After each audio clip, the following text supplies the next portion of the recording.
we had to like always come up with like different ways to throw clay. So I did like a whole vase blindfolded. Oh, that's sick. I threw with my feet once, like just different kinds of way to throw clay. Yeah, I tied my hands together. The feet one, like I got into a bowl, but it was just nothing. Like I got it centered, which I was happy about. See, like that's an example of a viral really impressive. video. Yeah, like that could easily be. Plus the feet market these days, people are weird. Foot finder, they would man. pay good money for Angie's feet creations. Yeah, that's not gonna happen.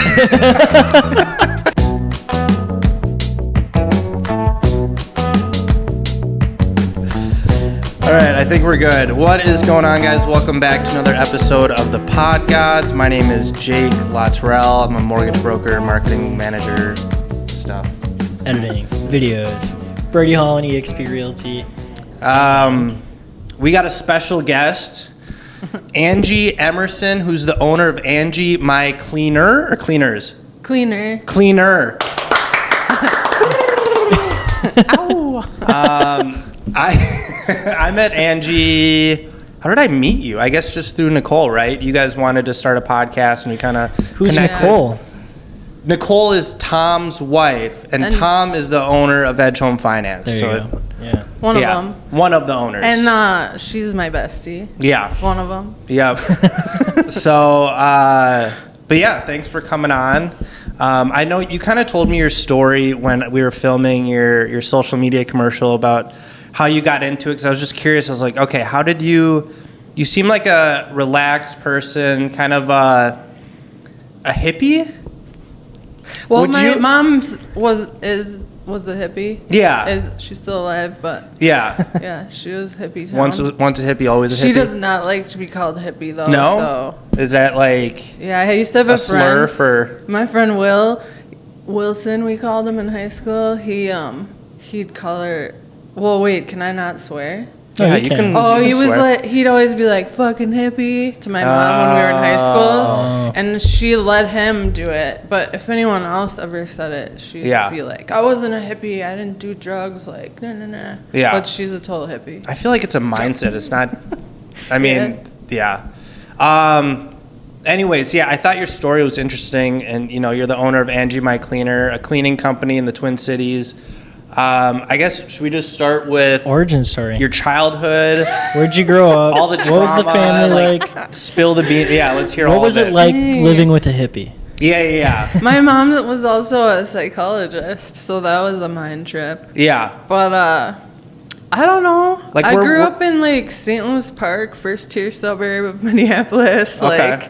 I had, older brother and sister and a cool dad who was like, both my parents are kind of older than most people's parents, so I don't know, I was kind of different in general than like suburban world, but I still found my way through it and had all kinds of crazy adventures. What did your parents do? Your mom was a psychologist. What did your dad do?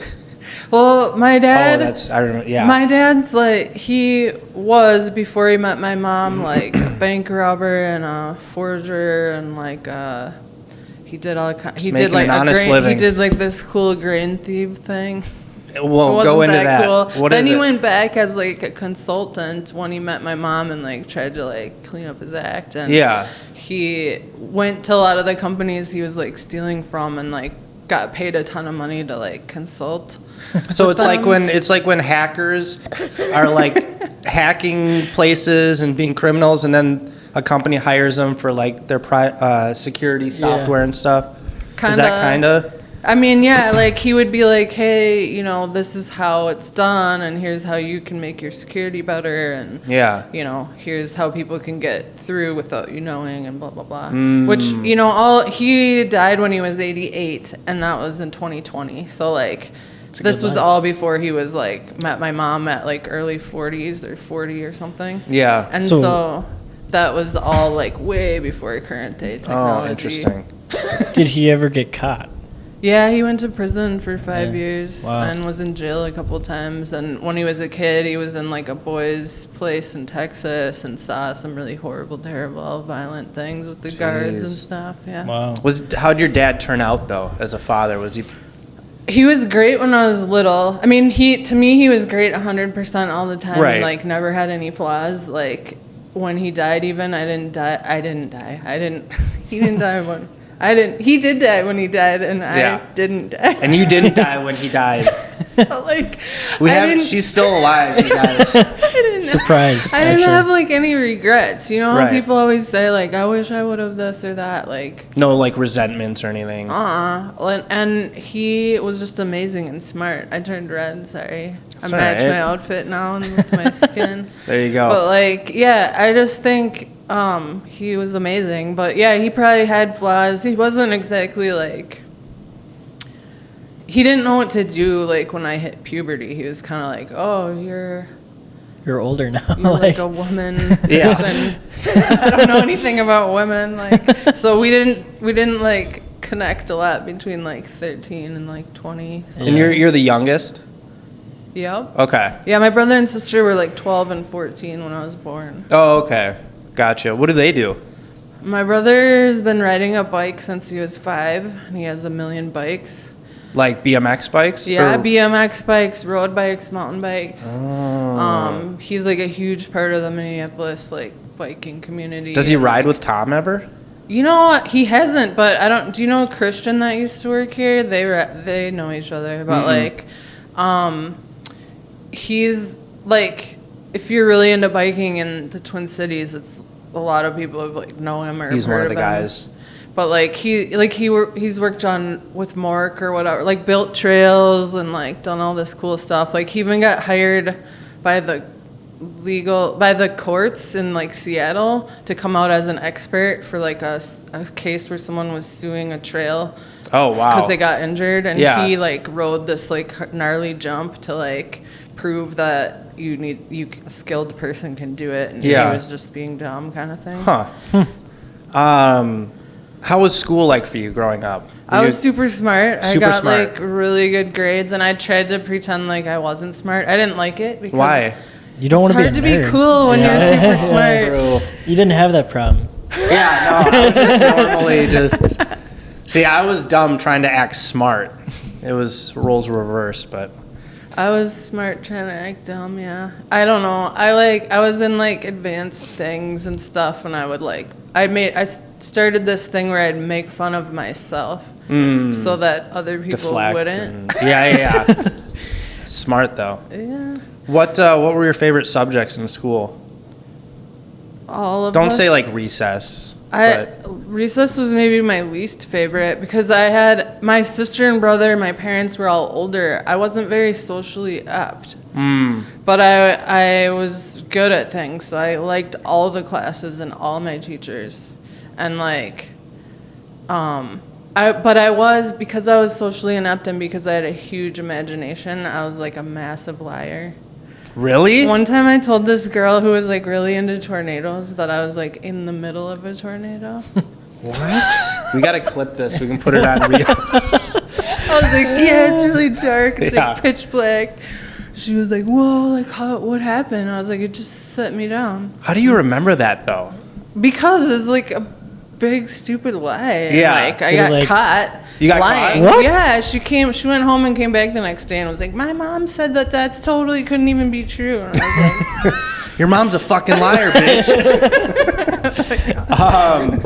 Yeah, I made up stories all the time that were just outlandish. I was just really in my head. Did you just want, like, the approval of others or attention or both?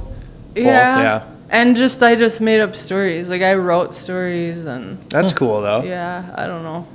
It was. I think I didn't know, though. I wish I would have known, or somebody would have known, like, oh, you're super creative. Let's find an outlet for it. Right. Instead of lying to your peers. Yeah, I just went, like, hog wild with it.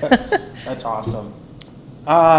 So what was college kind of a similar thing where you excelled and were you able to, like, open up a little bit more in college, or was that kind of... I love that we're skipping high school. Oh, I thought that was, like, your school career. No, that was, like, little kid. Yeah. Let's get to middle school. You said recess. What high school did you, like, go to that had recess? It's like, man, she's lying to high school kids about tornadoes. Like, well, what did we have in high school? We had, like, study hall. That was kind of like recess, right? Yeah. Yeah, no, I don't know.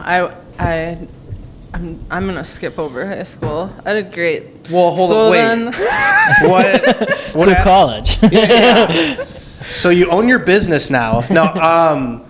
Okay. Well, all right. I was kind of a troubled kid, I guess. Okay. I got into some trouble, not like major trouble. I just wasn't. Well, I ended up going to like a charter high school because I wasn't really like going to class or.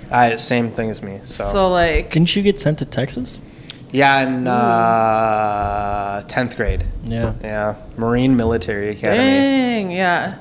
I didn't get put in any kind of academy. No. I'm pretty buff. You are. I also have like 30% body fat, so you can't tell. So, I hear you. All right, we'll skip over. You got in some trouble, like every high school kid. Graduated high school though, right? Graduated? I sure did. A little bit late, but I did it. They let me walk with my peers. Yeah, that's huge. That's huge. That's exciting. All right, so and then you said you went to the U of M, right? Yeah, I went to Normandale to get all my generals. Yeah, there you go. You Glad you guys remembered that term. Yeah, and then I went to the U of M, and yeah, I dated one of my professors at Normandale. And he's the one that convinced me to go to the U of M because I was kind of like, I don't know, and like. Yeah, so I did go, and I did all right. Like, I think I got like a 3.7 or something. It's not bad. That's pretty good. Yeah, that's good. Bad. But like, I can't say 100% on that, but I think that's what I got. But like, I enjoyed it. Again, I enjoyed my teachers. I was super awkward. I had like a public speaking class, and my teacher gave me an A just because he said he never saw anyone do so poorly and still come back to class. Sympathy A? It's the worst kind of A. He was like, nobody's ever done that bad, and showed up the next day, so. Damn. A for effort. That's, you're consistent, and Damn. So that's half of it is just showing up, so. Yeah. All right. So. What'd you go? What was your degree? What were you getting? I did what's called an individually designed interdepartmental major. So I had like several advisors, and I designed my own major, which was like agroecosystems, various types of anthropology, geography, philosophy. Those are all like separate majors. Some math, some like math. There's like some math I had to do for some eco sciences, and like, I don't even think that sociology. Like, I took a bunch of different courses, and I went to school forever, and I like had all these credits. And how long's forever? What was your 7 years? 7 years. So after I did my generals, I did another 7 years. So it was like 9 years? Yeah. 9 years. Wow. Yeah. Were you able to like? Has it paid off at all? Do you think? Well, speaking of being a hippie, I mostly was like not goal oriented, and I was like, I just want to learn things, and I convinced a bunch of my teachers to let me. So part of the reason was I did take a lot of classes, but I didn't take as many classes as 7 years would entail. I convinced a few teachers to let me not do their coursework and instead write like kind of like a thesis like a graduate would, and then turn that in for their course grade. So that was kind of like a businessy thing to do. Yeah. But I didn't know that at the time. Yeah. But like, yeah, so that's what I did, and it took me a couple years to like write that paper and turn it in. That's cool. Yeah. So work. First job. What was it? Oh my way. I worked at a Snyder's. Yeah. Okay. Like when I was like 14, I worked at a Snyder's. Okay. Yeah. It's a pharmacy, right? It's like Walgreens. Okay. I think they got crushed by Walgreens. Or CVS, eventually. one of them, yeah. Okay, Snyder's. Then what? What was your whole? How did you get here? Like, what was your trajectory? Well, back in high school, I've been playing with clay since I was a little kid, and in high school, I was just showing off my clay stuff, and my principal at that charter school like bought some clay art from me, and there was like a reporter there from a magazine and one from a TV show that were like doing a story on our school, and they saw her work and they both bought work from me. Yeah. And then so I just kind of started doing like art shows and selling my art here and there.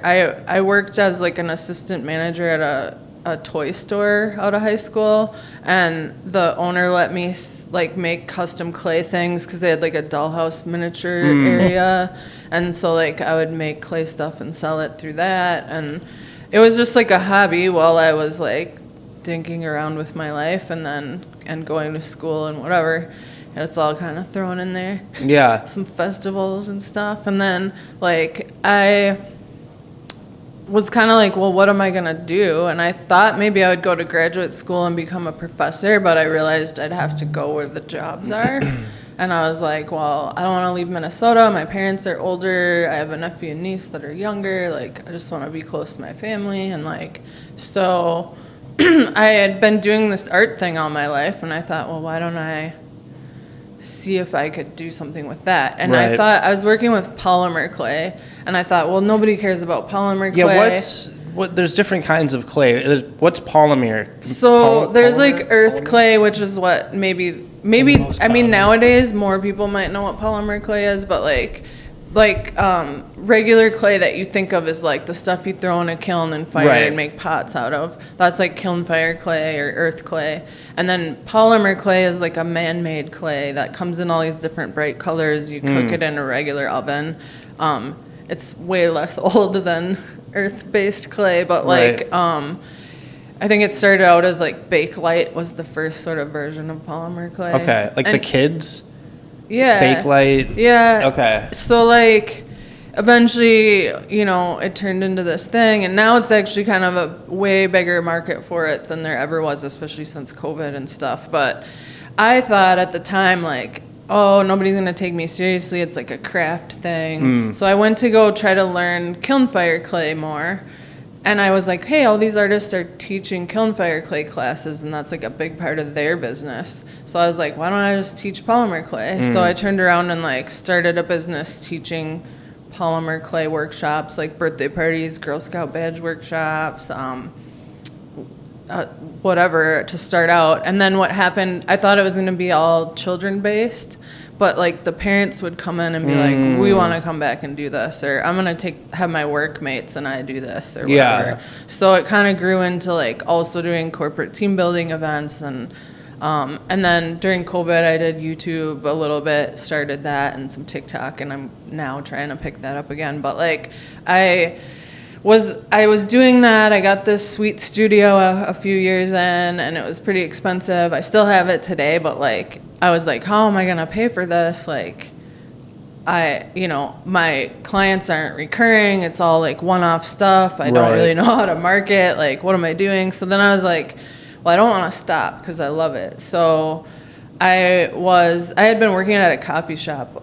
Well, hold on. Can I stop you there? Yeah. Because I already know kind of where you're going to go with this, but going back a little bit, what's the difference between polymer clay and earth clay? Is it texture? Is it just the way you dry it? Like what? So yeah, kiln fire clay, you fire it at like thousands of degrees in a kiln, and it's like you can put it in a dishwasher and eat off of it. I mean, certain types of earth clay, not all of them, but like then and I do work with that clay, and I have a kiln and stuff, but like polymer clay is man-made. It comes in bright colors. It bakes in a regular oven, and like at like 100 or 270 or something. Is that the only difference though? Like if I had both of them in front of me, one's oil-based, one's water, earth-based, soluble or something. Yeah. Okay. And got it. So they feel very different. One's like tacky and oily and like kind of more like silly putty, but harder. Okay. And then the other is, I don't know. Right. Everybody like knows. Muddy. Yeah. Okay. Sorry. Go ahead. And then you were saying that I interrupted you, but I love clay. I didn't want to. I did AP clay in high school. Yeah. Junior and senior year. Nice. And then I used to sell clay on like Etsy and stuff. Oh, cool. Really? Yeah. That's awesome. Hold on. What? Yeah. Really? Yeah. Me and Emma used to make clay together. Okay, we're gonna have to do it like a live duet with the clay maker. That would be sick. But I only did like wheel throwing. Like that's all I did. Oh, okay. I wasn't good at like the sculpting. Yeah.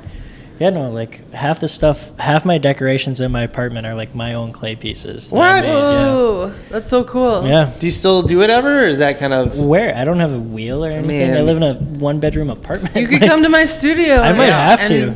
That would be a sick episode. That'd be a good video, yeah. There's a kick wheel there. It's my mom's, but she would let you use it. Well, are you like, it's like a... Yeah. That'd be cool. I've never used one of those, yeah. We had to like always come up with like different ways to throw clay. So I did like a whole vase blindfolded. Oh, that's sick. I threw with my feet once, like just different kinds of way to throw clay, yeah. I tied my hands together. The feet one, like I got into a bowl, but it was just nothing like, I got it centered, which I was happy about. See, like that's an example of a viral really impressive. video. Yeah. Like that could easily be. Plus the feet market these days, people are weird. Foot finder, they would man. pay good money for Angie's feet creations. That's not gonna happen. Just like lumps of foot stamped clay. Yeah. I mean, maybe there might be a market. Your logo out is there. just a toe like imprint. That's crazy. I didn't know that. Yeah. I think you told me that you took like AP ceramic or it clay. was like or my whatever, only AP class. Yeah. Hey, Super still got like cool. a 3.7 GPA out of high school, so it didn't matter. Dropped out of college anyway, so. My high school GPA was like 2.1 or something. Oh, really? Yeah, it was bad. I feel like mine was probably even worse. You graduated. I did, yeah. Eventually. Okay, so where were we? I think you're doing fairs or classes and stuff, and then You're I was working out, at a coffee shop and like kind of trying to grow my classes business, but there wasn't a lot of money there. I was also married for the second time at that point in my life. And second time, hold on. Somewhere in there. Yeah, we missed like I feel like we missed a big part there. No? It was really bad. He was super abusive and way older than me. It was like a terrible time. But like, yeah, that happened for a while. It was maybe like just under 2 years, which I guess isn't that long, but it was a big thing in my life. It's not short though. Yeah, like, that's a long time. Yeah, I was like maybe about 21-ish, I think, when we met. I don't remember the exact timeline, but somewhere in there. Well, we don't have to get into it. But yeah, it was bad. Okay. Okay, so your second marriage though. Yeah, it was less bad. But, less bad, okay. But we fought from the day we met until the day we divorced. The last day we spoke for like a year after our divorce, and we argued almost the whole entire time. But we learned a lot from each other, and it was good overall. That's good. But like, yeah, so we met shortly after I started the art business. Yeah. You can keep going. Okay. Yeah. So then, like, I think so I did that. We moved into the house we're in now, which was the first house that I bought. And so, let's see. Then, I was just kind of like, I need to make more money. And a friend of mine started a cleaning business. Hold on, and this is to supply your art stuff, right? I think that's what you told me. Okay. Yeah, so like I was doing my art and I was like, I need to make more money. Yeah. And my friend started a cleaning business, and like she had done cleaning in a state where she lived before, Oregon maybe, I don't remember, but like, so she kind of like already knew a little bit of what she was doing. We were both super into like all organic stuff, and like we worked at the coffee shop together, and so I started working for her, and I still am like, thank you, Sadie, for teaching me a lot about... Shout out, Sadie. Yeah. We know you're watching. So I actually learned a lot about cleaning with green stuff from her. But while I was doing that,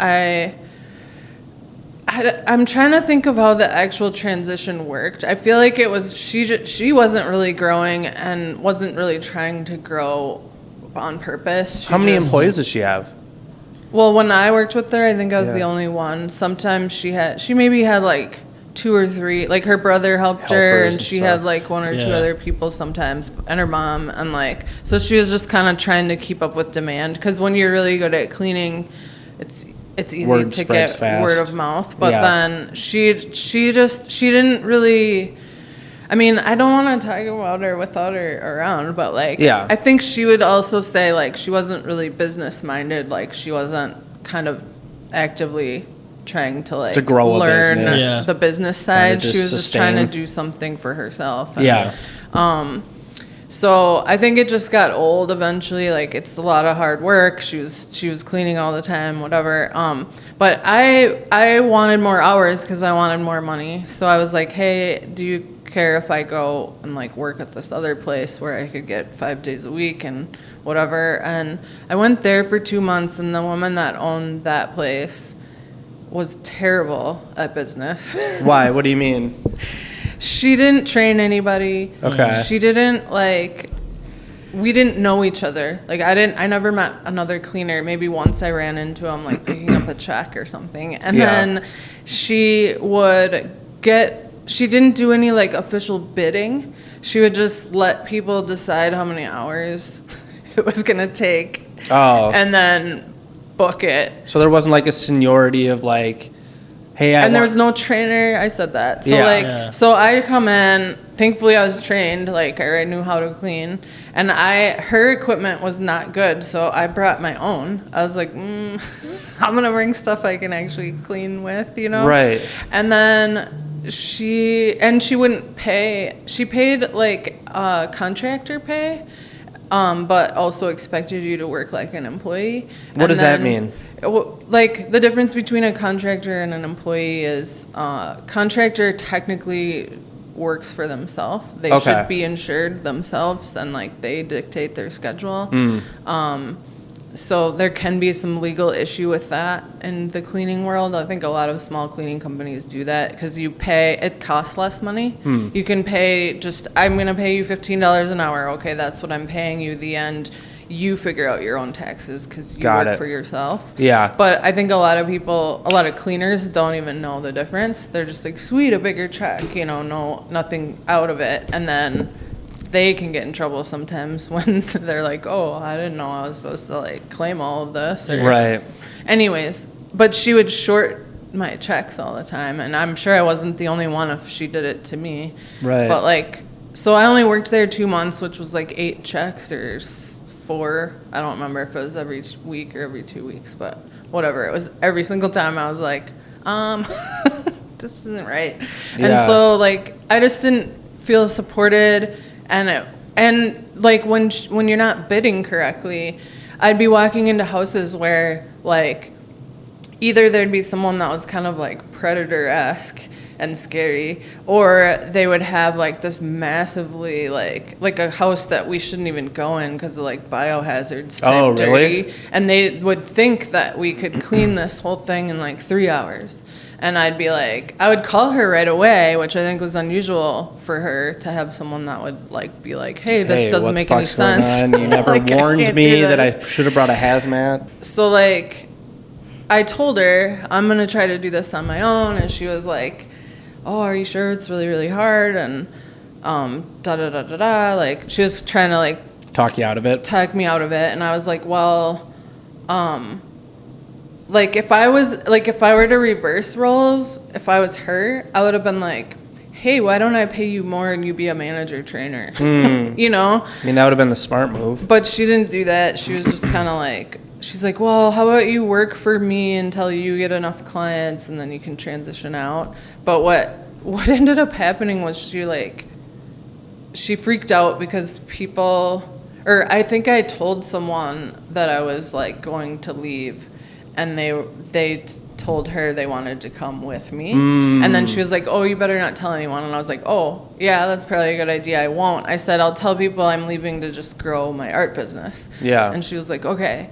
But then even though I said that and I was doing that, she started telling people that my mom died. What the? What? Yeah. And like, I was like, which I didn't know. I found that out later, but like, cause one of the clients called me and was like, "I'm so sorry," and I was like, "What?" Damn, yeah. What the fuck? So, anyways. Can I ask you something? Yeah. There's good cleaners and bad cleaners. Like, what goes into the training, or what should I guess go into training a cleaner? Like, what would be, I guess, a good cleaner compared to a bad cleaner? The number one thing is like, and this is true in a lot of businesses, or probably all of them, is like a values match. Like, what are my core values? Like, as a business owner, you want to think about your own values and then something that matches that. And for a lot of business owners, there's, or think about like, what are your ultimate pet peeves, and then what's the opposite of that? Yeah. Or like, so I look first and foremost for people that are like service oriented, want to do a good job, like take feedback really seriously and well, and like are fun and like kind of easygoing, silly, like that kind of thing. That's like number one.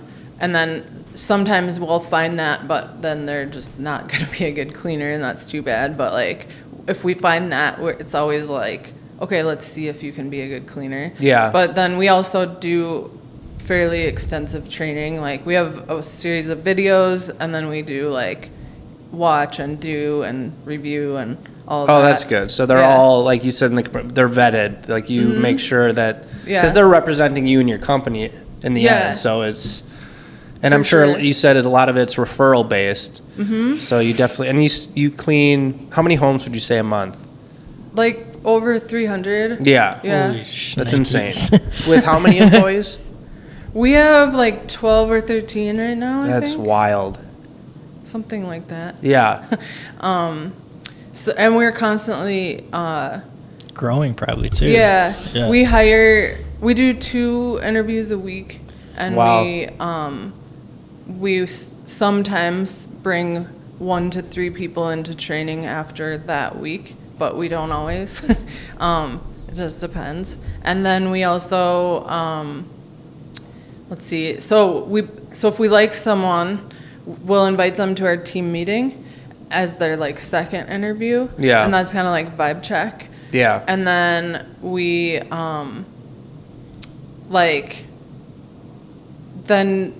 so then if that goes well, they like us, we like them, then it's background check.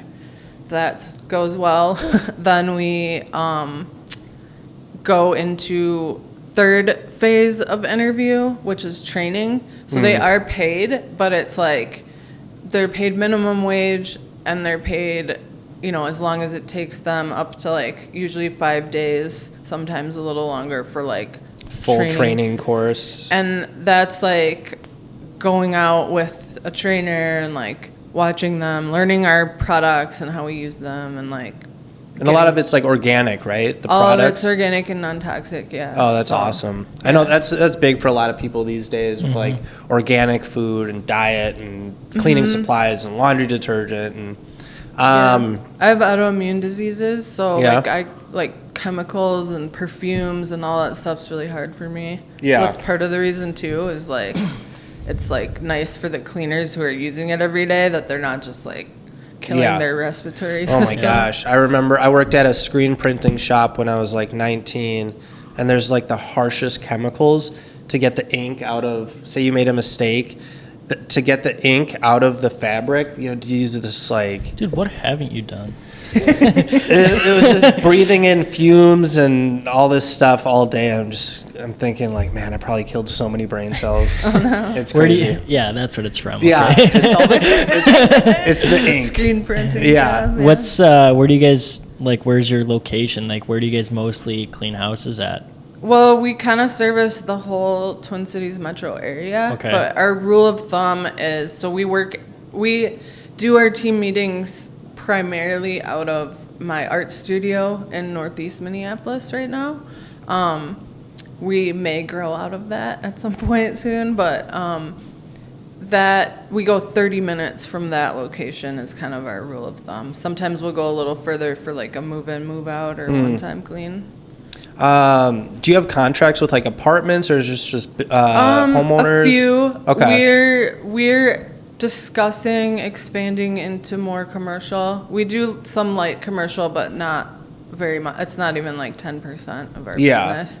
So we're because we are only open Monday through Friday, 8 to 4, which isn't great for a lot of businesses to come clean. Right. So like we're thinking about expanding, or I'm also learning a ton about acquisitions, and I have an acquisitions business now. I haven't acquired anything, but I've learned a ton, and like so I'm actively looking for possible businesses that I could buy and like other cleaning companies. Yeah, like a already like good reputation, like already built like commercial cleaning with recurring contracts.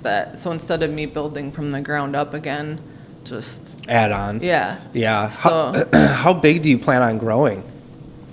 Is there like a set number of like, all right, once we have 50 employees, or do you just? I've always thought that it would. I have no idea until I get there, but my current goal is like between 25 and 30 as like a standing average, but that might change. There's, most residential cleaning is fairly small, but there are some bigger ones. I think like Two Betties is I think they are like over 5 million in revenue. Jeez.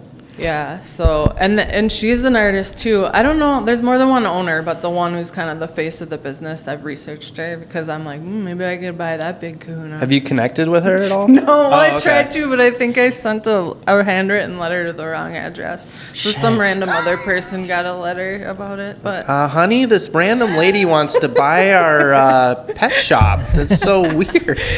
Holly Baker. Yeah. So yeah, Anna, if you're watching, like if you want to retire, let me know. Yeah. But I love their business model. Like there's a lot of things about it that I really enjoy. But she was an artist and like kind of started in maybe a similar-ish way. But anyways. So you said you do move in and move out cleanings, like one-time cleanings? Do you do them a lot? Because I know there's probably 30% of these people are real estate agents. So they're the hardest and they suck the most because, again, it's like this situation where like filthy tenants or like people just, sorry, I mean, I've been a filthy tenant, so like no judgment. But like, I'm just saying like, filthy animals. Goddamn shit. I'm filthy right now. Like, my house just got cleaned today, but if you went there yesterday, you'd be like, whoa. This lady owns a cleaning business? But anyways, so like, yeah, I just think they can be hard because people are as you guys probably know in real estate and stuff, people are under high emotional stress when they're dealing with tenants or moving or buying a new house. And so like... And a lot of people don't know what cleaning entails. They don't think about, it's inside the fridge that I haven't cleaned for 2 years, and inside the oven, and inside all the cupboards, and all the baseboards, and the light fixtures, and the windowsills, and opening them up, and like it's a lot of cleaning. So it can literally be. We've cleaned a house that was like 30 hours, Jeez. And that's a big house, but also like really detailed, right. and a lot of people want that level of cleaning, especially for a move in. Yeah.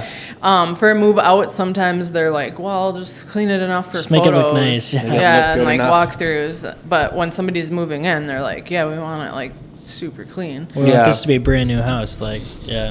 So some expectations are way high, budgets, they don't want to spend the money it takes to like do that kind of clean. So we have a lot of like prep work, and we have like an agreement, like you can't have movers, you can't have other vendors there, you can't be doing all this other stuff when we're in there. And cleaning while other people are like moving shit, dust is and we learned that all the hard way, like just taking the jobs, and then we're like, this is horrible, and then people are like angry at you, and you're like, how was I supposed to clean the floor and keep it clean when you're literally like moving a couch right through it? Guys walking through with their boots.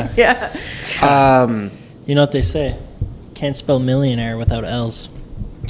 Somebody write that down. That'll be on the first page of your book. What's like the worst house you've ever been in? Whether it be as a boss now owning a business or just in general. Well, I Some don't crack do house or any of the something. things anymore. I don't do the quotes. Well, I guess when you used to clean. But yeah, when I used to do quotes or cleaning, I'm trying to think well, the worst house I ever was in was probably one of the ones from that business I talked about that I worked at. But yeah, I've seen some doozies. I don't know. Quote that right there. I've seen some doozies. Yeah.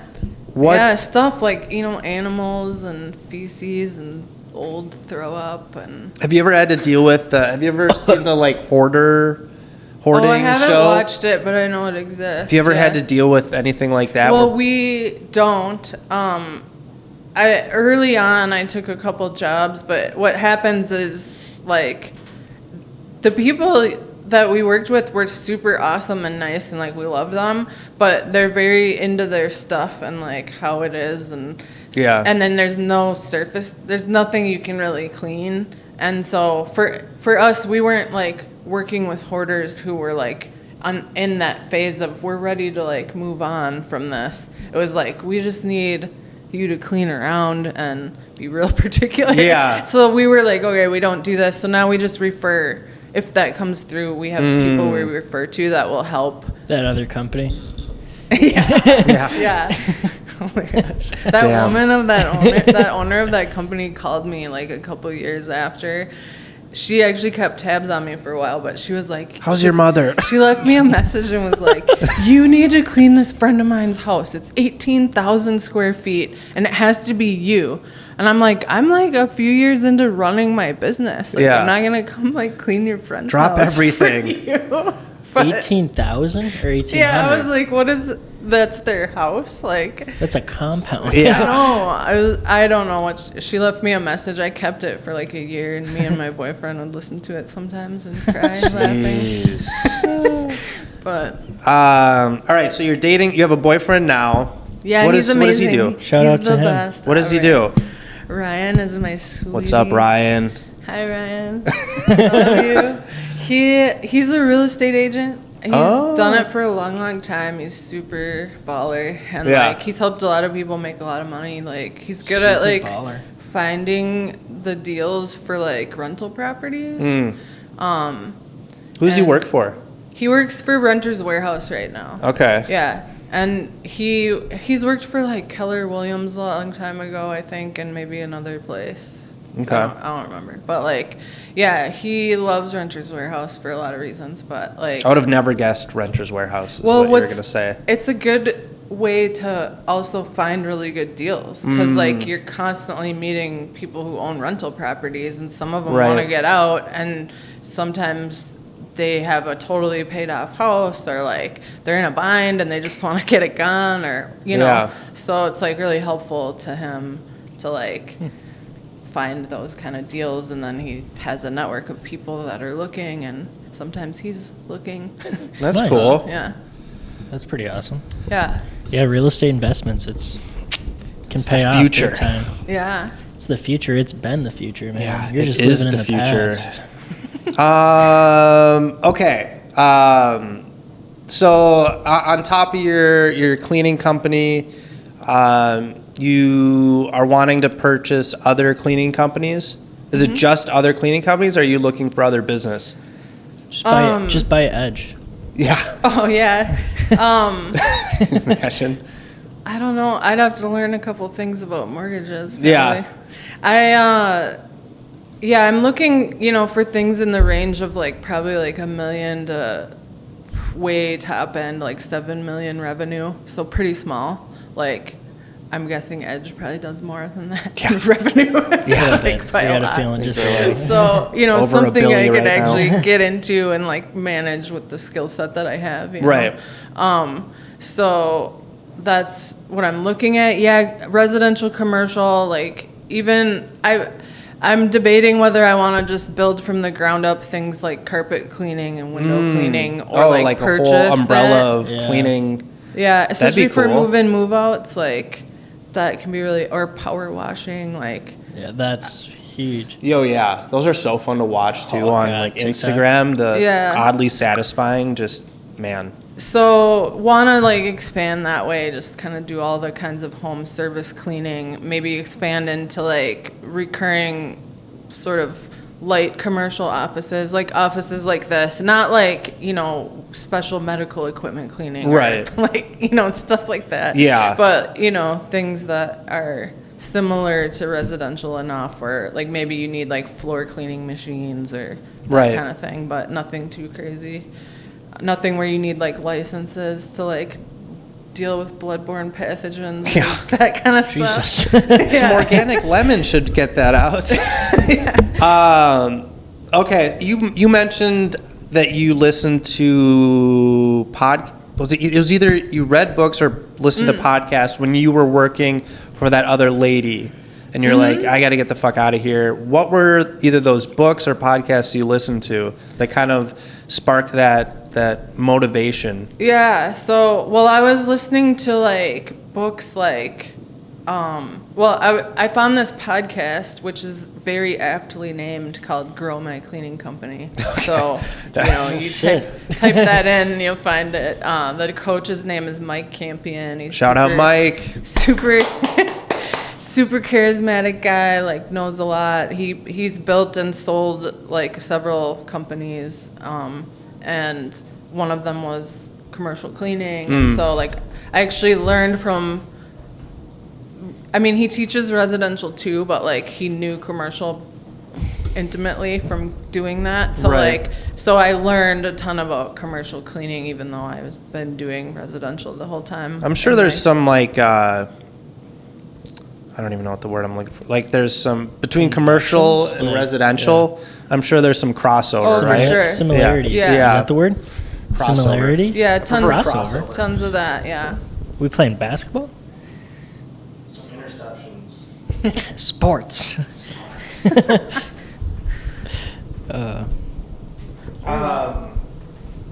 Okay, so what was it? Grow My Cleaning Business? Grow My Cleaning Company. Company? Yeah, so he's still doing coaching.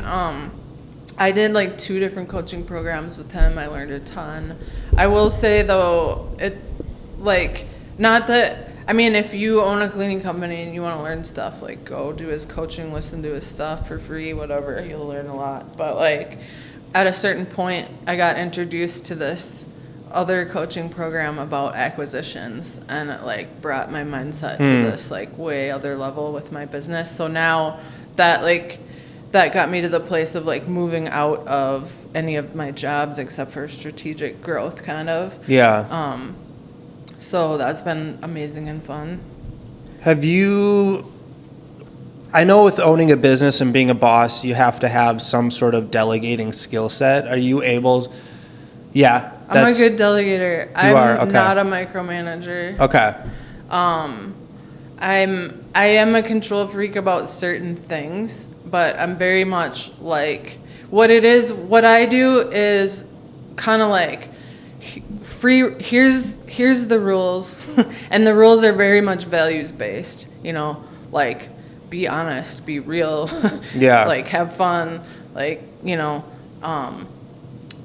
we do have certain things like, you know, do your cleans on time and do a good job, like obviously, but it's kind of like if you're not doing those things, you're just gone. Like we just don't work with you anymore. Yeah. So that's more of the thing is like, you know, somebody's paying attention, and if it's because everybody's on the same page about like and shares the same values, like let's be positive and let's care about the good job we're doing and let's be on time and let's communicate really well, like, and let's also give each other space to have life, you know, like sometimes you're sick or sometimes you're not happy or whatever, like give you some, like, let's figure it out and help you instead of like accuse you of being a terrible human and like, you know, so like offering that space to like be human, but also not the space to like take advantage of kindness either.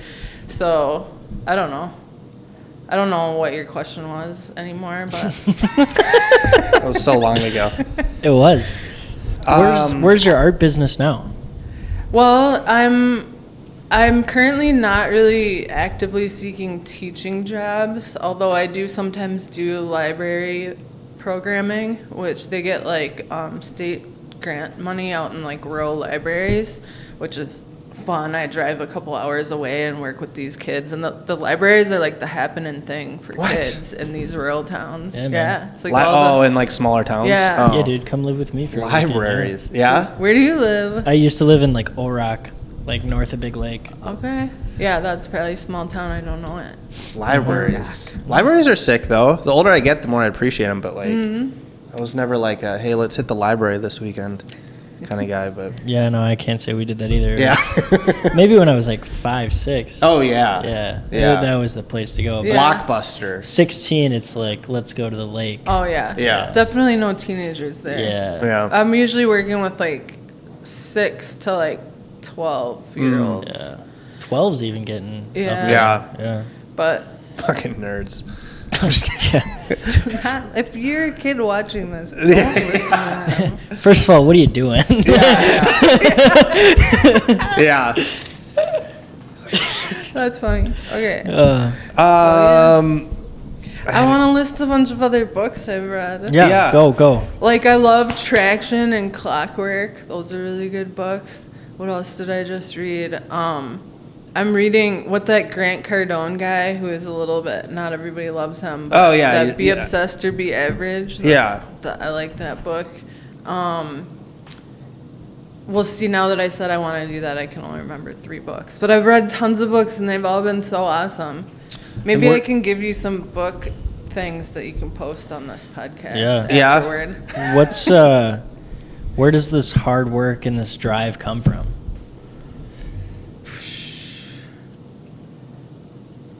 That's a hard question. I don't know where it came from. You just, I just grew into it, living life, seeing the world around.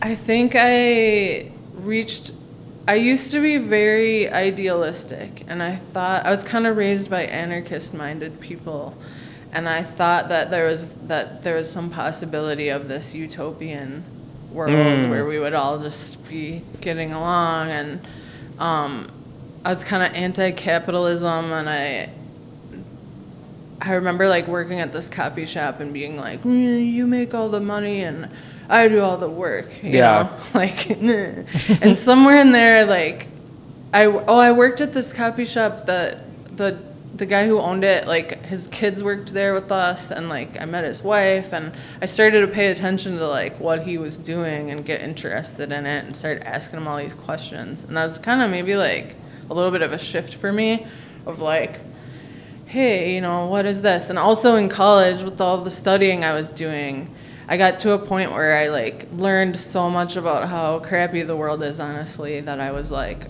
oh, I don't want to be an activist about it anymore. Yeah. I'm just gonna like fall in line in some way and try to make my little bubble like thrive, work, and thrive, because I don't want to suffer endlessly. What would the younger version you think of you now? Sellout?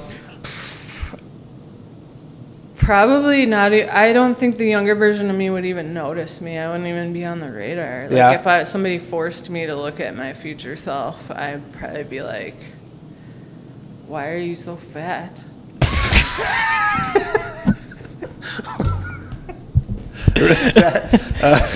Sorry. I'm really vain, I guess. No. The fuck? Okay, so I guess where do you go from here? You said you want to buy different cleaning companies, maybe go commercial. You're trying to grow your Angie My Creations art stuff. Is that kind of So let me rephrase this. So your cleaning company, do you want it to kind of survive on its own while you? Is that kind of the goal? It is kind of already, but I want it to survive better on its own. Yeah. And like rock and roll without me, or mostly without me. I still I love people, and I love the relationships with my cleaners, and like I love providing, because I've had so many crappy hourly jobs that my goal is I want to make a place to work that people are like, this is amazing. I want to work here. I love the clients I clean for. I love my bosses. I love everything about it. I love my coworkers. And yes, like jobs can suck no matter what, but like for that to be minimized, like, and I get a lot of really positive feedback from the people that have worked for me over the years. Like, you're the best boss I've ever had, or this is the best job I've ever had, or I ask them often. This came from another book, and I can't remember which one right now. I think it was the Chicken Soup for the Soul guy book. Oh yeah, we used to read those books. Not that particular book, but he wrote this other book whose name I can't remember. But like, there's this thing like, ask people to rate your performance from 1 to 10, or your relationship from 1 to 10, and then ask them why you're not a 10 if it's not a 10. So I do that with them once in a while, and like, one of the guys that's been with us for a while is like, said 8, and I was like, well, how could it be a 10? And he's like, it could never be a 10 because I'm never gonna like a job that much. That's fair. But he's like, it's way higher than any job I've ever had before. Like, they've all been like 3 or 4. So I was like, okay, I'll take that. Yeah. Damn. Yeah. But I mean, I think people really enjoy it. Like, I'm not someone that's like, and I don't want people working for me that are this way either. Like, I want people to have their space to like be themselves and like feel comfortable. Like, I don't know, not like dictate every little right. About their standing over you. Just, you mentioned that you met a marketing guy, and it helped your business a lot. Right? Can you? Yeah. Who is this guy? Yeah, he's on the East Coast somewhere. I don't even know where, but it's Evan Lewis Media. Yeah. And he works only with cleaning companies. So if you have a residential cleaning business, like, he's your guy. Yeah. And how did he help? Let him know I sent you because he has a referral bonus. Use Angie's promo code. Yeah. How has he helped your business though? I'm just curious. Because he works only with cleaning companies, he has all this data from like, so like usually when you hire a marketer, they have to go through all the work of testing and, split testing and figuring out what's what. And like, it takes them a while to get there and figure out something that works. And since he's only been doing cleaning companies, he's already done all of this work. So literally, the moment he turned my ads on, our quotes went up. Like on Google and the search more money I put in, like, the more they go up. Oh. So like, he's good at his job. Yeah. So I think that specification really made him great. Yeah. And then he helps, with like email and text campaigns and that kind of thing too. That's cool. Yeah, Facebook, Google. Yeah. Sweet. Yeah, Evan. Yeah, shout out Evan. What up, Evan? Where can people find you? Yeah. Angie My Cleaner on Instagram, our website, Facebook, TikTok. Angie My Creations, but it's spelled different. It's like Angee, and my middle name is Mai. So, and Creations, plural. One's not plural and the other's plural. And there's 2 different Angies and 2 different Mais. But yeah, also on all those same platforms. And YouTube for the art. And and also Emerson Acquisitions. Yeah. Good shout out right there. That is, yeah. Very good plug. You're ready. Do you want to ask the last? Go ahead. You sure? Yep. How do you want to be remembered when you're gone? Well, you could have got it, dude. I believe. I'm going to try to answer this in a really short way, which is hard, but I think I want people to remember my crazy monster art, and like that maybe I left some kind of way for people to like feel like that I helped make more art happen for more people. More art making. Yeah. That's pretty awesome. Yeah, that is cool. Artistic legacy left behind. Yeah. I think that's pretty cool. I don't have any specific. That's some like Van Gogh shit. Yeah. Yeah. I'm keeping my ears. Yeah. Angie, this has been awesome. Really cool hearing your story. Do you have anything else that you want to add to your story? Your legacy? Yeah. Probably, but I'm not going to add anything right now. Yeah, okay. All right. Said a lot of stuff. Well, we appreciate you coming on. This will be out 2 weeks. 2 weeks. Yep. Not this Monday, next Monday. But yeah, Cool. Thanks again for coming on. Yeah, thank you Appreciate guys. it. Of course, yeah. Fantastic. Like, subscribe, comment, share. Goodbye.